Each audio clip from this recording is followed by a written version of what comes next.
విగ్రహం వివాదం. తిరుపతిలోని అల్పిరిలో ఒక విగ్రహం నిర్లక్ష్యానికి గురైందంటూ భూమన కరుణాకర్ రెడ్డి చేసిన వ్యాఖ్యల కారణంగా ఆయనపై కేసు నమోదైంది. ఈ నేపథ్యంలో ఇవాళ తిరుపతి డీఎస్పీ ఆఫీసులో విచారణకు హాజరు కావాలి అంటూ కరుణాకర్ రెడ్డికి అల్పిరి పోలీసులు 41A కింద నోటీసులు జారీ చేశారు.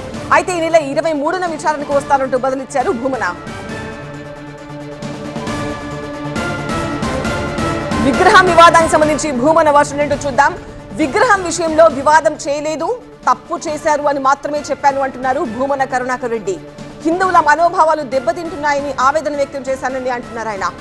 అలిపిరిలోని ఆ విగ్రహం ముమ్మాటికి విష్ణుమూర్తిదే అంటున్నారు భూమన. విష్ణుమూర్తికి మాత్రమే శంకుచక్రాలు ఉంటాయి అంటున్నారు. శని భగవానుడిని టీటీడీ దయ్యంలా చూస్తోందా అని భూమన ప్రశ్నిస్తున్నారు. విగ్రహాన్ని నిర్లక్ష్యంగా పడేశారని ప్రశ్నిస్తే దాడి చేస్తారా? టీటీడీ పాలక మండలి తప్పు చేస్తున్నంత కాలం ప్రశ్నిస్తూనే ఉంటాను అంటున్నారు భూమన. శ్రీవారి ప్రతిష్టను కాపాడడానికి పోరాటం చేస్తూనే ఉన్నాను అంటున్నారు ఆయన. వాళ్ళు తప్పు చేశారని చెప్పానంతే, నేనే వివాదం చేయలేదు. వివాదం అని వాళ్ళు అంటున్నారు కానీ నేనెక్కడ వివాదం చేయలేదండి.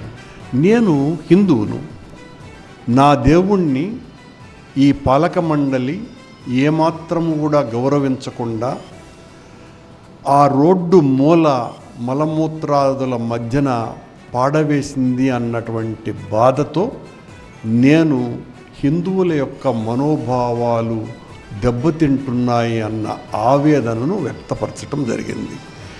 దాన్ని మత విద్వేషాలని రెచ్చగొట్టడం అని ఏ రకంగా అంటారు, అలా అని అన్నారనేటువంటి సెక్షన్ మీరు పెట్టారంటే ఖచ్చితంగా వాళ్ళు హిందువులు కానటువంటి అన్య మతస్థులు అయ్యి ఉంటారు.